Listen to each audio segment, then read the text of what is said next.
राधे राधे बहनों, हम सुन रहे हैं माघ मास की कथा। माघ मास का महात्म क्यों होता है, इस महीने में गंगा स्नान का इतना ज़्यादा प्रभाव, आपको क्या लाभ मिलता है गंगा स्नान करने से, और इस समय कल्पवास क्यों करना चाहिए। विशेष कथा है, ज़रूर ही सुनिएगा, इससे आपको बहुत ही ज़्यादा लाभ होगा। चैनल को सब्सक्राइब ज़रूर कर लीजिएगा। जय गंगा मैया कमेंट में लिखना मत भूलिएगा। जय श्री कृष्णा भी ज़रूर लिखिएगा।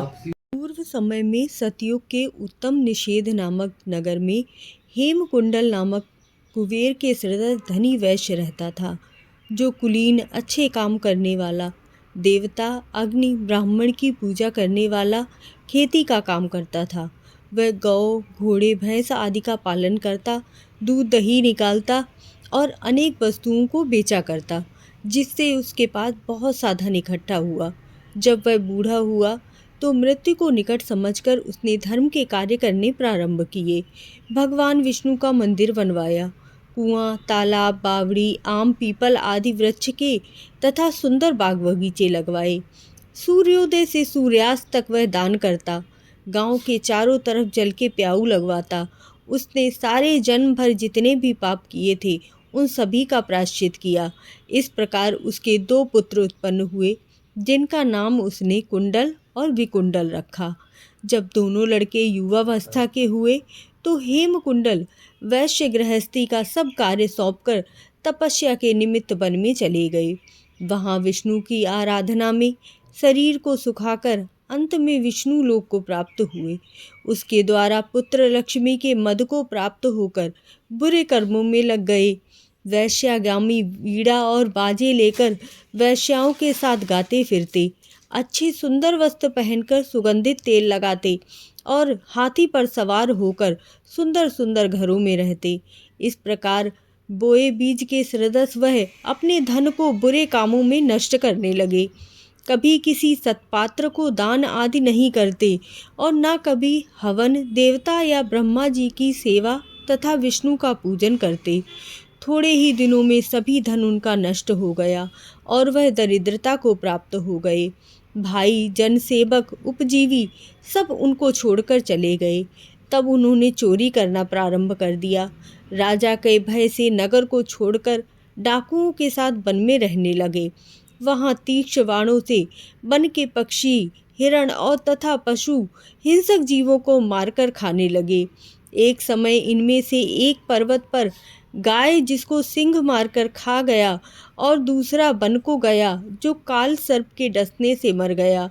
तब यमराज के दूत उन दोनों को बांधकर यम के पास लाए और कहने लगे कि यमराज, इन दोनों पापियों के लिए आपकी क्या आज्ञा है। चित्रगुप्त ने उन दोनों के कर्मों की आलोचना करके दूतों से कहा कि बड़े भाई कुंडल को घोर नरक में डालो और दूसरे भाई विकुंडल को स्वर्ग ले जाओ, जहां वह उत्तम भोग भोगे। तब एक दूत तो कुंडल को नरक फेंकने के लिए गया और दूसरा दूत बड़ी नम्रता से कहने लगा, हे विकुंडल, चलो, तुम अच्छे कर्मों से स्वर्ग को प्राप्त होकर अनेक प्रकार के भोगों को भोग। तथा विकुंडल बड़े विस्मय के साथ मन में संशय धरता हुआ दूत से कहने लगा, हे यमदूत, मेरे मन में बड़ी भारी शंका है, अतएव मैं तुमसे कुछ पूछता हूँ, कृपा करके मेरे प्रश्नों का उत्तर दीजिए। हम दोनों भाई एक ही कुल में उत्पन्न हुए, एक जैसे कर्म करते रहे। दोनों भाइयों ने कभी कोई शुभ कार्य नहीं किया, फिर एक को नरक और दूसरे को स्वर्ग कैसे प्राप्त हो रहा है। मैं अपने स्वर्ग में आने का कोई कारण नहीं देखता। तब यमदूत कहने लगे, हे विकुंडल, माता पिता, पुत्र पत्नी, भाई बहन से सब संबंध जन्म के कारण होते हैं और जन्म कर्म को भोगने के लिए ही प्राप्त होता है। जिस प्रकार एक वृक्ष पर अनेक पक्षियों का आगमन होता है, उसी तरह से संसार में पुत्र, भाई, माता पिता का भी संगम होता है। इनमें से जो जैसे कर्म करता है वैसे ही वह फल भोगता है। तुम्हारा भाई अपने पाप कर्मों से नरक को गया, तुम अपने पुण्य कर्म के कारण स्वर्ग जा रहे हो। तब विकुंडल ने आश्चर्य से पूछा कि मैंने तो आजन्म कोई भी धर्म कार्य नहीं किया, सदैव पापों में लगा रहा। अपने पुण्य के कर्मों को मैं स्वयं ही नहीं जानता।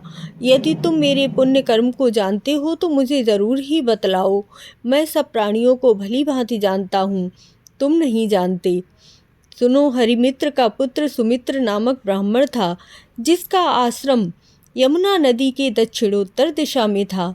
उसके साथ जंगल में ही तुम्हारी मृत्यता हो गई और उसके साथ तुमने 2 बार माघ मास में श्री यमुना जी का स्नान किया।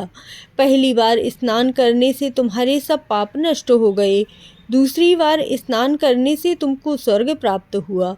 सो हे वैश्वर, तुमने 2 बार माघ मास में स्नान किया। इसके पुण्य के फल से तुमको स्वर्ग प्राप्त हुआ है और तुम्हारे भाई को नरक प्राप्त हुआ है। दत्तात्रेय जी कहने लगे। इस प्रकार वह भाई के दुखों से अति दुखी होकर नम्रतापूर्वक मीठे वचनों से दूत से कहने लगा, हे दूतों, सज्जन पुरुषों के साथ 7 पग चलने से मित्रता हो जाती है और वह कल्याणकारी होती है। मित्र प्रेम की चिंता न करते हुए तुम मुझको इतना बताने की कृपा करो कि कौन से कर्म से मनुष्य यमलोक को प्राप्त नहीं होता, क्योंकि तुम लोग तो सर्वज्ञ हो। इस प्रकार माघ मास की कथा का 6वां और 7वां अध्याय समाप्त होता है। 8वां अध्याय के लिए हम अगली वीडियो में मिलेंगे। जय श्री कृष्ण।